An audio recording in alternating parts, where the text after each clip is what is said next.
In India, Indian pharmaceutical companies can now make their own version of this drug. As of today, these generic versions are expected to cost between 3,000 to 5,000 rupees a month, but it's not that simple.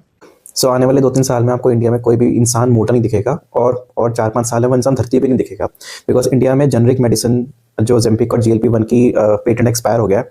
325 रुपये 1200 महीने के चक्कर में आपको ज़ेम्पिक के injection मिल रहे हैं, क्योंकि इंडिया में किसको एक्सरसाइज और डाइट तो लेनी नहीं है, सबको शॉर्टकट चाहिए। और फार्मा कंपनीज, डॉक्टर्स, जितने भी क्रिएटर्स और इन्फ्लुएंसर हैं, सबको इसको प्रमोट करें, सबका इसमें पैसा इन्वॉल्व है, बिकॉज अब इतनी मास में इनकी प्रोडक्शन स्टार्ट हो गई है। सिप्ला, जो भी बड़ी बड़ी कंपनीज है फार्मा की, वो सबको मैन्युफैक्चर कर रही हैं। अब इन्फ्लुएंसर्स को लेके आएंगे, डॉक्टर्स को कमीशन देंगे कि भाई GL पे रिकमेंड कराओ, कि इंडिया में किसको मेहनत तो करनी नहीं है। अब ये चीज़ इतनी नॉर्मलाइज हो जाएंगी, और स्पेशली इंडिया में ना एक बहुत गंदा कल्चर है शादी का। लड़का है लड़की, लड़कियों के लिए ज़्यादा अगर थोड़ी हैवी होती है कि शादी में प्रॉब्लम्स आती हैं, तो अब इतना 1200 रुपये का इंजेक्शन मंथली अगर मिलेगा, कोई भी ज़ेम्पिक का इंजेक्शन मारेगा, पतला हो जाएगा, और उसके बाद जो उनकी बॉडी का नुकसान होने वाला है वो अभी कोई बात नहीं करेगा, क्योंकि वो चीज़ तो हिडन है। ये चीज़ इतनी सो कॉल्ड सेफ मोड की जा रही है कि अब इस पर सबका अपना इन्वॉल्व है, एंड ये चीज़ इतनी बढ़ेगी इंडिया में। अब देखना इतनी मास लेवल पे इसकी अवेयरनेस होगी, आने वाले टाइम आपको रील्स में भी दिख जाएगा।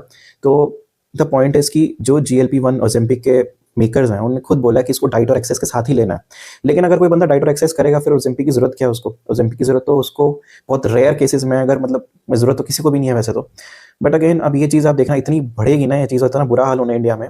बट आप अपने आसपास जितने आपके जो खास लोग हैं उन्हें बचा के रखना। वैसे तो किसको समझा नहीं सकते, आजकल सब जिद्दी होते हैं, बट इसके बाद आपका शरीर नहीं बचने वाला। इसके जो साइड इफेक्ट्स हैं इतने ज़्यादा हैं, इतनी एक्सट्रीम है। बट आई स्टिल बिलीव कि जो हमारा समाज है, लोग समाज के साथ चलते हैं, अपने शरीर के साथ तो चलते नहीं है, क्योंकि जिम, एक्सरसाइज, डाइट, ये किसी को कुछ नहीं करना, सबको इंजेक्शन मारना और पतले होना है। तो देश का भला हो इसका, बट बहुत मुश्किल होने वाली है आगे।